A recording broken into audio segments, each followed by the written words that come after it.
17장 위공자 열전. 어진 사람을 얻으려면 정성을 다하라. 위나라 공자 무기는 위나라 소왕의 막내 아들로 위나라 안희왕의 배다른 동생이다. 소왕이 죽고 안희왕이 즉위하면서 공자를 신능군에 봉했다. 이 무렵 범저가 위나라에서 망명해 진나라 재상이 되었는데 위나라 재상 위제에 대한 원한으로 진나라 군대를 내어 대량을 에워싸게 하고 화양에 진을 치고 있는 위나라 군대를 무찔러 위나라 장군 망묘를 달아나게 하였다. 위나라 왕과 공자는 이런 사태를 걱정했다. 공자는 사람됨이 어지르고 선비들에게 예의로 대우했다. 선비가 어질든 그렇지 않든 구별하지 않고 누구에게나 겸손하게 예를 갖추어 사귀고 자기가 부귀하다고 해서 교만하게 구는 일이 없었다. 그의 어질매 선비들이 사방 수천리에서 앞을 다투어 몰려와 공자에게 몸을 의지하여 식객이 3,000명이나 되었다. 그 무렵 제후들은 공자가 어질고 식객이 많음을 알고 섣불리 위나라를 공격하려 하지 않은 지 10여 년이나 되었다. 어느 날 공자가 위나라 왕과 박놀이를 하고 있는데 북쪽 변방에서 봉화가 올랐다는 보고가 들어왔다. 조나라 군대가 쳐들어오는데 이제 막 국경을 넘어서려 하고 있습니다. 위나라 왕이 박놀이를 멈추고 대신들을 불러 모아 상의하려고 하자 공자가 왕을 말리며 말했다. 조나라 왕은 사냥을 할 뿐 침략하려는 것이 아닙니다. 그러고는 다시 그대로 박놀이를 했다. 왕은 걱정이 되어 박놀이에는 마음이 없었다. 조금 뒤에 또 북쪽 지방에서 말을 전해왔다. 조나라 왕은 사냥을 할 뿐 침략한 것이 아닙니다. 위나라 왕은 매우 놀라 물었다. 공자는 어떻게 그것을 알았소? 공자가 대답했다. 신의 객 중에 조나라 왕의 은밀한 일까지 정탐할 수 있는 이가 있습니다. 그는 조나라 왕이 하는 일마다 하나하나 신에게 알려줍니다. 그래서 신은 이번 일도 알 수 있었습니다. 그 뒤로 위나라 왕은 공자가 어질고 능력 있음을 꺼려 그에게 나라 일을 맡기려 하지 않았다. 숨어 사는 선비, 후영과 주해. 위나라에 숨어 사는 한 선비가 있었는데 그 이름은 후영이다. 그는 나이 70에 집이 가난해서 대량성의 이문, 동문입니다. 동쪽에 있는 문. 대량성의 이문을 지키는 감독관으로 있었다. 공자는 그의 이야기를 듣고 찾아와 주기를 청하여 후한 선물을 보내려 했다. 그러나 후영은 받지 않고 말했다. 저는 몸을 닦고 행실을 깨끗이 하면서 수십 년을 지내왔습니다. 지금 새삼스레 성문을 지키는 일이 고달프고 가난하다 해서 공자의 옛 재물을 받을 수는 없습니다. 공자는 이에 곧 술자리를 열어 빈객들을 많이 모이게 했다. 연회장의 자리가 정해지자 공자는 수레와 기마를 거느리고 왼쪽 자리를 비운 채 몸소 이문으로 후영을 맞이하러 갔다. 후영은 다 헤어진 옷과 모자를 걸치고 곧바로 공자의 윗자리에 올라타고는 조금도 사양하지 않았다. 후영은 이렇게 해서 공자의 태도를 살펴볼 속셈이었다. 그러나 공자는 말고삐를 잡은 채 더욱더 공손하게 대했다. 후영은 또 공자에게 이렇게 말했다. 제게는 시장의 푸죽간에 친구가 하나 있습니다. 수고스럽지만 수레를 돌려 그곳에 들러 주었으면 합니다. 공자는 수레를 모아 시장으로 들어갔다. 후영은 수레에서 내려 그의 친구 주해를 만나 일부러 오랫동안 서서 이야기를 나누며 곁눈질로 가만히 공자를 살폈다. 그러나 공자의 낯빛은 더욱더 부드럽기만 했다. 이때 공자의 집에는 장군, 재상, 왕족, 빈객이 다 모여 공자가 돌아와 술잔을 들기만 기다리고 있었다. 시장 사람들은 모두 공자가 말고삐를 잡고 있는 것을 보았다. 공자의 기마를 따르던 자는 모두 마음속으로 후영을 욕했다. 후영은 공자의 낯빛이 끝내 변하지 않음을 보고 친구와 헤어져 수레에 올랐다. 집에 이르자 공자는 후영을 윗자리로 이끌어 앉히고 빈객들에게 두루 소개했다. 빈객은 모두 놀랐다. 술자리가 한창 무르익어갈 무렵 공자는 일어나 후영 앞으로 나아가 장수를 기원하는 술잔을 올렸다. 그러자 후영이 공자에게 말했다. 오늘 저도 공자를 위하여 일을 할 만큼 했습니다. 저는 한낱 이문의 문지기에 지나지 않습니다. 그런데도 공자께서는 몸소 수레와 기마를 끌고 오셔서 많은 사람이 모인 자리로 맞아주셨습니다. 마땅히 지나지 않아도 될 곳임에도 오늘 공자께서는 주해에게 들러주셨습니다. 그래서 저는 공자의 이름을 높여드리기 위하여 일부러 오랫동안 공자의 수레와 기마를 시장 가운데 세워두고 친구에게 들러 공자의 태도를 살펴보았는데 공자께서는 더욱더 공손했습니다. 시장 사람들은 모두 저를 소인이라 하고 공자를 선비에게 몸을 낮출 줄 아는 장자, 덕망이 뛰어난 어른을 말합니다. 몸을 낮출 줄 아는 장자라고 했을 것입니다. 이래하여 술자리가 끝나고 후영은 마침내 공자의 상객이 되었다. 후영이 공자에게 말했다. 제가 들러 만났던 백정 주해는 어진 사람입니다만 세상에는 그것을 아는 사람이 없습니다. 그래서 푸죽간 사이에 숨어 살고 있습니다. 공자가 수차례 찾아가서 빈객이 되어달라 청했지만 주해는 일부러 답례조차 하지 않았다. 공자는 이를 이상하게 여겼다. 굶주린 호랑이에게 고기를 던져주지 말라. 위나라 안희왕 20년에 진나라 서왕은 조나라 군대를 장평에서 깨뜨리고 다시 군대를 몰아 조나라 수도 한단을 둘러쌌다. 공자의 누이는 조나라 해문왕의 아우인 평원군의 아내였다. 평원군은 위나라 왕과 공자에게 여러 차례 편지를 보내 도움을 요청했다. 위나라 왕은 장군 진비를 시켜 군사 10만 명을 이끌고 가서 조나라를 돕게 했다. 그러자 진나라 왕이 위나라 왕에게 사자를 보내 다음과 같이 통보했다. 나는 조나라를 쳐서 머지않아 항복을 받을 것이다. 제후 중에서 감히 조나라를 돕는 이가 있으면 조나라를 무너뜨린 뒤 반드시 군사를 옮겨 먼저 그를 치겠다.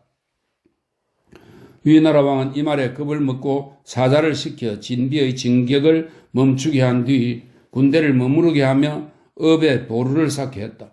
명문상으로는 조나라를 구원한다고 하면서 실제로는 진나라와 조나라의 형세를 관망하자는 것이었다.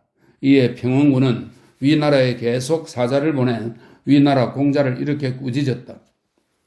내가 스스로 공자와 인척관계를 맺은 이유는 공자가 의를 중하게 여겨 다른 사람이 위급한 상황에 처한 것을 보면 망설이지 않고 구해줄 수 있으리라고 생각했기 때문입니다. 지금 한단은 함락 직전에 놓여 있는데 위나라의 구원병은 오지 않고 있습니다. 이렇게 하고도 어찌 공자가 다른 사람의 어려움을 보고 구해줄 수 있는 인물이라고 하겠습니까? 또 공자께서는 나를 업신 여겨 진나라에 항복하도록 내버려 두고 있는데 공자의 누이가 가엾지도 않습니까?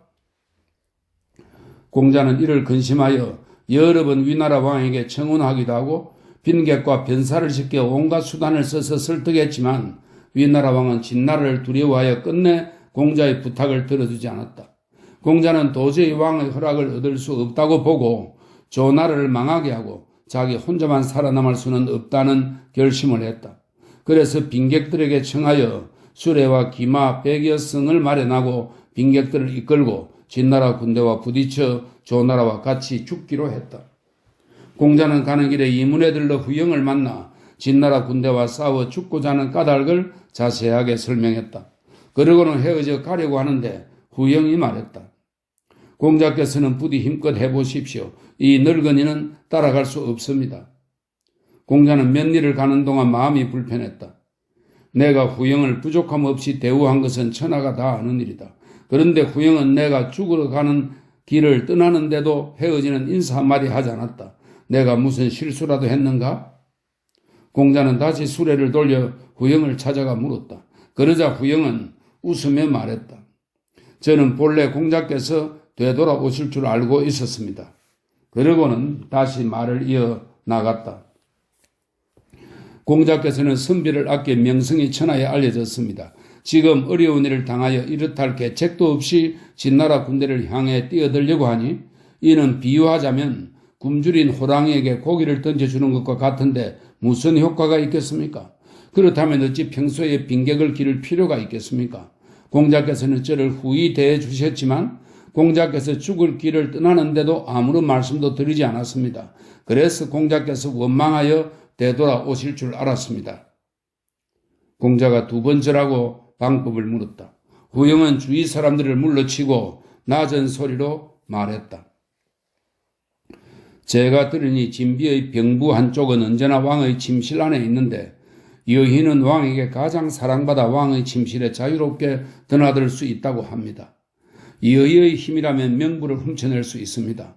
또 제가 들으니 여의의 아버지가 다른 사람에게 피살되었을 때 여인은 3년 동안 재물을 써가며 원수를 찾게 했고 왕 이하 여러 사람도 여희 아버지의 원수를 갚으려고 했지만 그 원수를 찾지 못했습니다.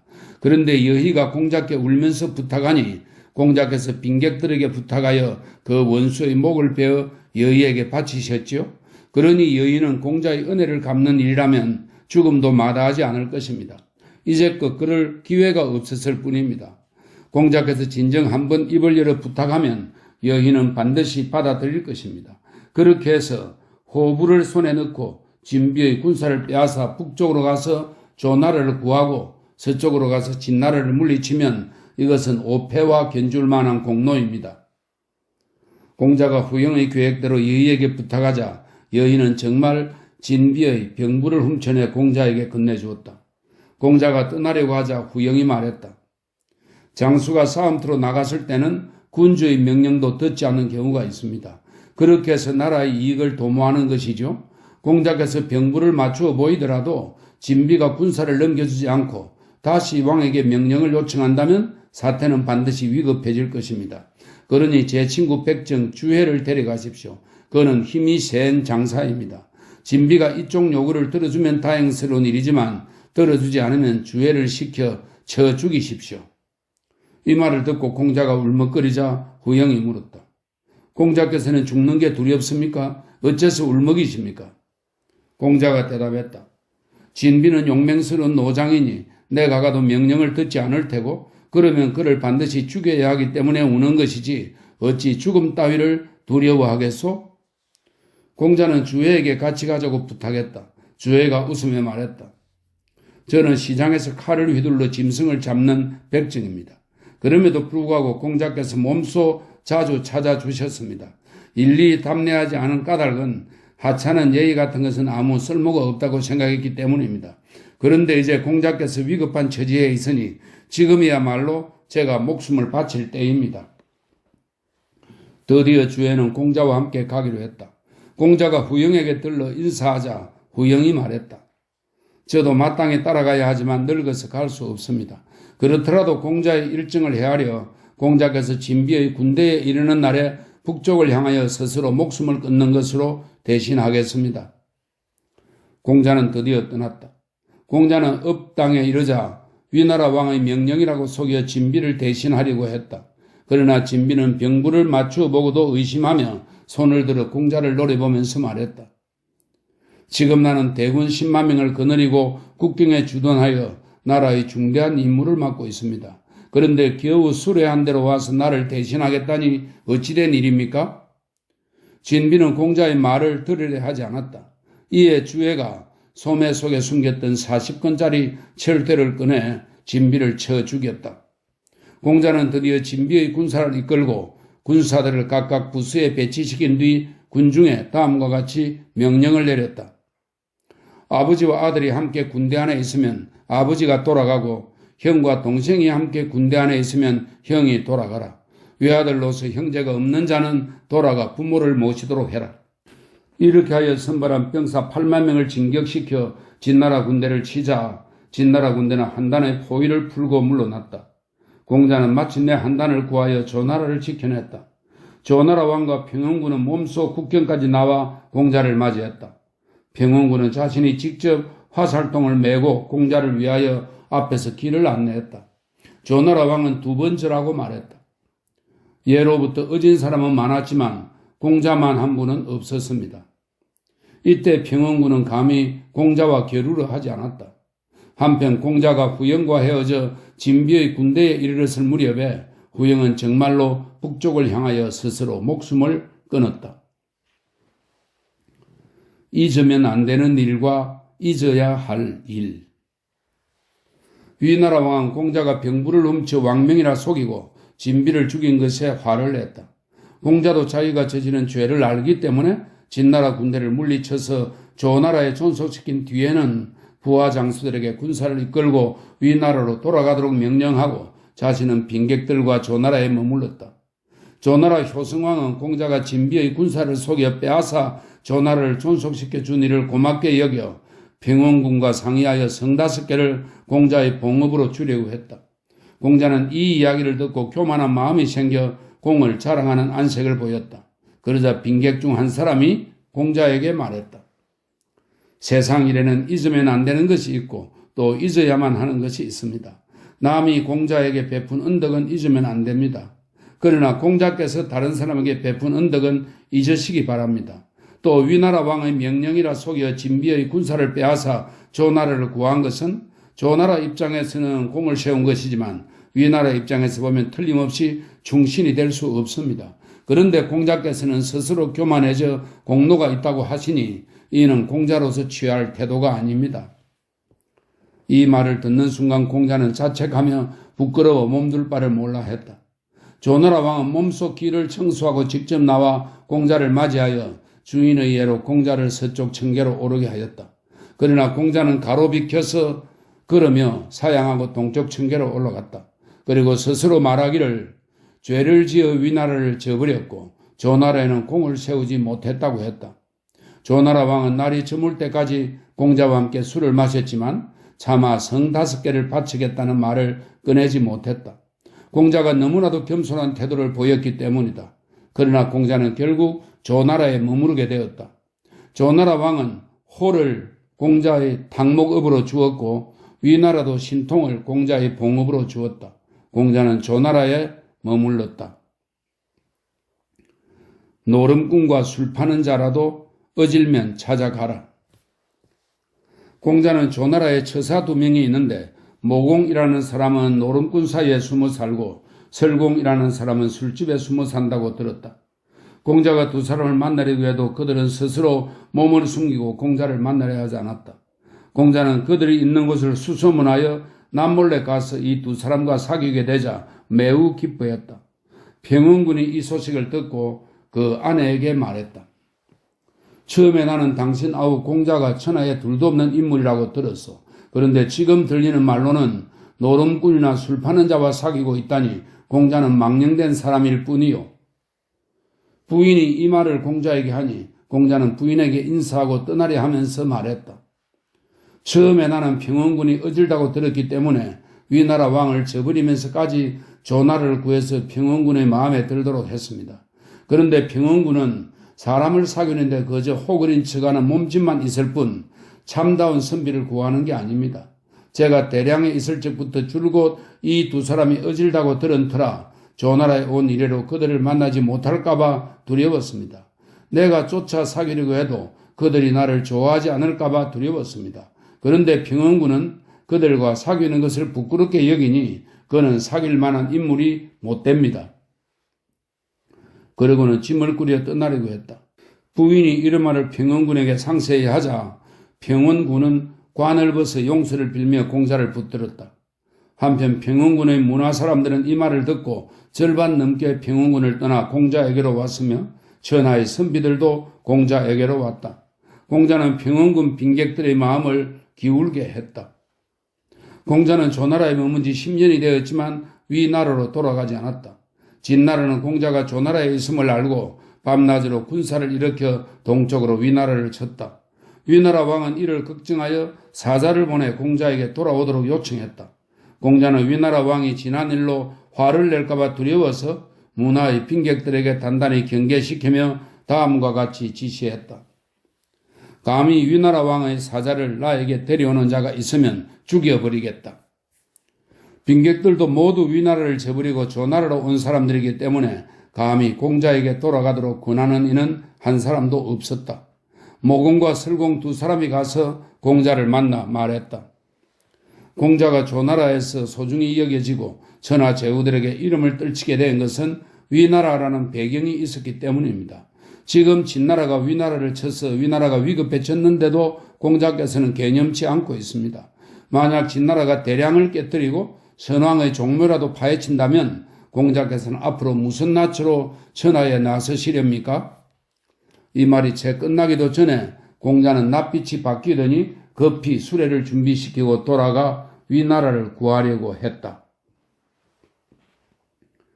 비방 한마디가 인재를 죽음으로 몰아넣는다. 위나라 왕은 공자를 보고 반가워 울면서 상장군의 인수를 주어 드디어 공자를 장군으로 삼았다. 위나라 안희왕 30년에 공자는 제후들에게 사자를 보내 자신이 위나라 장군이 되었음을 두루 알렸다. 제후들은 공자가 위나라 장군이 되었다는 소식을 듣고 각각 군사를 보내 위나라를 구하게 했다. 공자는 5나라 위, 초, 연, 하, 조 이 5나라의 군사를 이끌고 진나라 군사를 황하의 남서쪽에서 깨뜨려 진나라 장수 몽호를 달아나게 했다.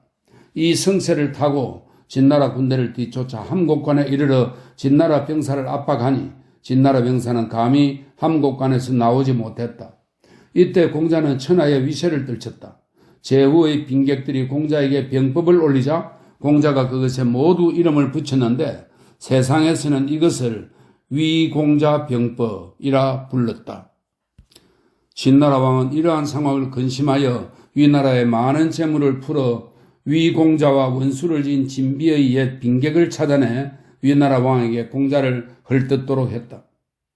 공자는 위나라에서 달아난 나라 밖에서 10년 동안 있었으나 지금은 위나라 장군이 되어 제후의 장군들까지 모두 그의 통솔을 받고 있습니다. 제후들은 위나라 공자가 있는 것만 알 뿐 위나라 왕이 있으면 알지 못합니다. 공자도 이를 이용해 난면하여 왕이 되려 하고 있습니다. 제후들도 공자의 위세가 두려워 모두 공자를 왕위에 추대하려고 합니다. 진나라는 또한 자주 첩자를 시켜 공자에게 거짓으로 이렇게 축하하도록 했다. 공자가 위나라 왕으로 즉위했습니까? 아직 안 했습니까? 위나라 왕은 날마다 공자를 헐뜯는 말을 듣다 보니 믿지 않을 수 없게 되었다. 위나라 왕은 결국 공자 대신 다른 사람을 장군으로 임명했다. 공자는 자기가 모함 때문에 쫓겨난 것을 알고 병을 핑계로 조정에 나가지 않았다.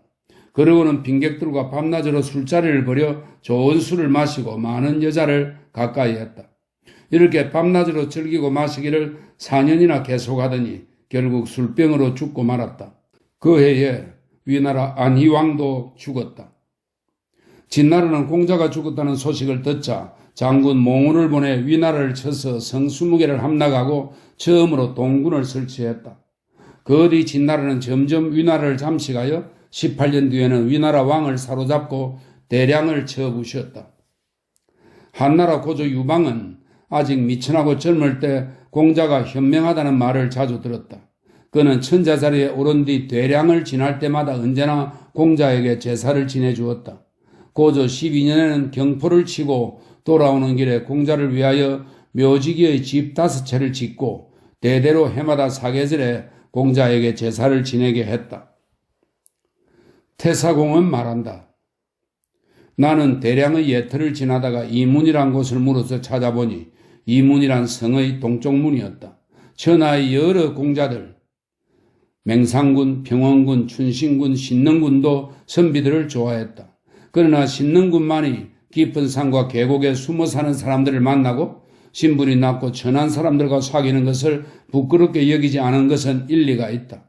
그의 명성이 제후들 사이에서 으뜸이었던 것도 헛소문만은 아니었다. 고조도 대량을 지날 때마다 백성이 신능군을 제사하게 하고 그 제사를 끊기지 않게 했다.